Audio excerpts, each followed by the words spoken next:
अस्सलामुअलैकुम वरहमतुल्लाहि वबरकातुहू बिस्मिल्लाहिर्रहमानिर्रहीम। आई बेशक असा मूसा के 9 मौजा ॾिना हुआ। पोइ बनी इसराइल खां पुछी ॾिस त जे वक़्त तू वटन आयो त फिरौन खे चयस त ए मूसा वाकई भाया थो त तोते जरूर जादू थियल आहे।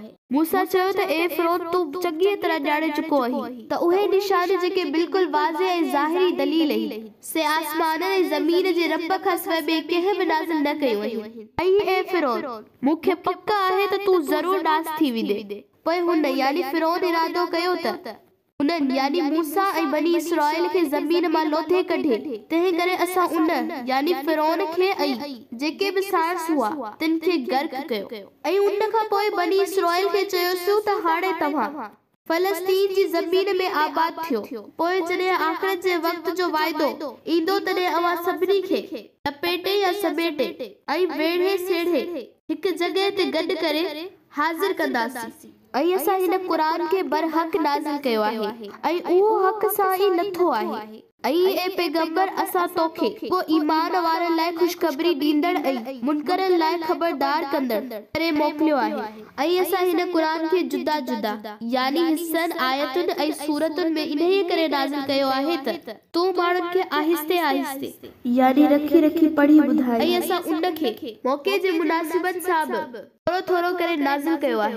ऐं ए मोहम्मद सल्लल्लाहु अलैहि वसल्लम उन्हनि खे चयो त अव्हां हिन क़ुरान खे मञो या न मञो। बेशक जिन माण्हुनि खे उन खां अॻु इल्म ॾिनो वियो आहे तिन ते जॾहिं ही क़ुरान पढ़ियो वञे थो हू खाॾनि यानी मुंहुं भर सजदे में किरी पवनि था ऐं चवनि था त पाक आहे असांजो पालणहार। यकीनन हिन जो वाइदो त पूरो थियणो ई आहे। ऐं उहे रोईंदे रोईंदे खाॾनि मुंहुं भर सजदे में किरी पवंदा आहिनि। ऐं ही क़ुरान त उन्हनि जी आजिज़ी ऐं नेठाईअ खे अञा वधीक वधाईंदो आहे। हिदायत तव्हां सभिनी खे सजदो करणो आहे।